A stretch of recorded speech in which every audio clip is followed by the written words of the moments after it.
This week's episode of The Walking Dead is a complete contrast to the last. Whereas The Well introduced us to the jolly eccentric King Ezekiel and his idyllic colony the Kingdom, The Cell showed us around Negan's dark soulless sanctuary, which is ruled through fear and intimidation.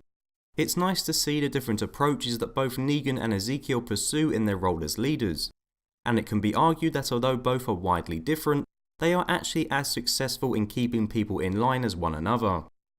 Aside from the subtle Negan-Ezekiel comparison, this week's episode was pretty much purely focused on Daryl and Dwight, with the former spending the majority of the episode being tortured in a cell.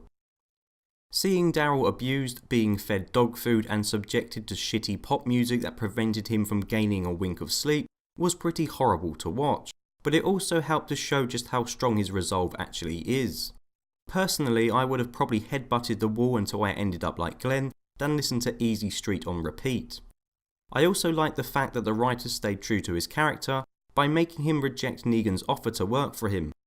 I feel as though Daryl has made a lot of questionable and rather out of character decisions over the last season and a half, so it was nice to see some consistency from him throughout the episode. Dwight also had his time to shine, and much of the episode focused on portraying him in a not so negative light that we are used to seeing. I mean, he's still a bit of a dick, but we were shown that there is more to his character than meets the eye.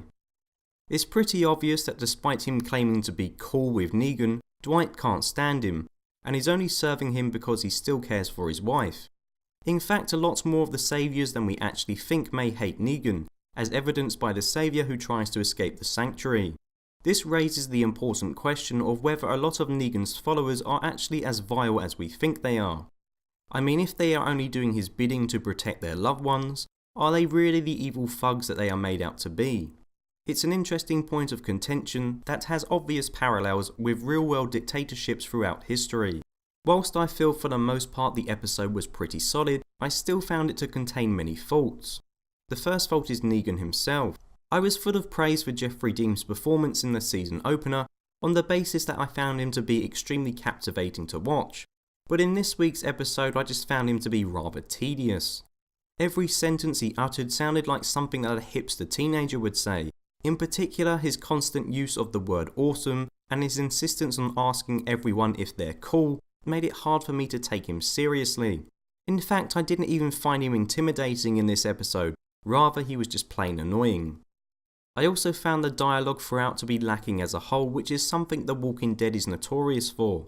An instance that irked me was when Sherry was outside Daryl's cell reciting dialogue from their previous meeting. It didn't feel like an organic exchange. In fact, it felt like it was only included to jog the viewer's memory in case they had forgotten who she was. I could also make this argument in regards to the scene when Negan is explaining Dwight's backstory to Daryl. Again, this whole exchange only feels like it is included, so the viewer can learn some new information, rather than being an actual conversation that would take place between these characters. The same thing happens again when Dwight confronts the Saviour on the road. The whole "we used to be good" rhetoric that the Saviour spouts is only included so we, the viewers, can quickly learn some backstory. Simply put, The Walking Dead just isn't very good at explaining things in a subtle and natural way. And as a result of this, it often feels like characters are just talking for our benefit, rather than having believable conversations. I also found some of the dialogue in this specific discussion to be extremely cringeworthy, especially the line when the fleeing saviour says, "We thought we knew how to fight the monsters." I mean, come on, this really is just plain bad writing. This sentence is so cliche, and as a result I just couldn't take this guy's monologue seriously, and I didn't really care that he eventually died. The Cell does a good job of introducing us to Negan's compound, and it's nice to see Dwight actually developing into a more deep character. However, problems with the dialogue explicitly, which I believe is a long-running problem of the show, prevented a lot of the character building from being as impactful and believable as it should have been.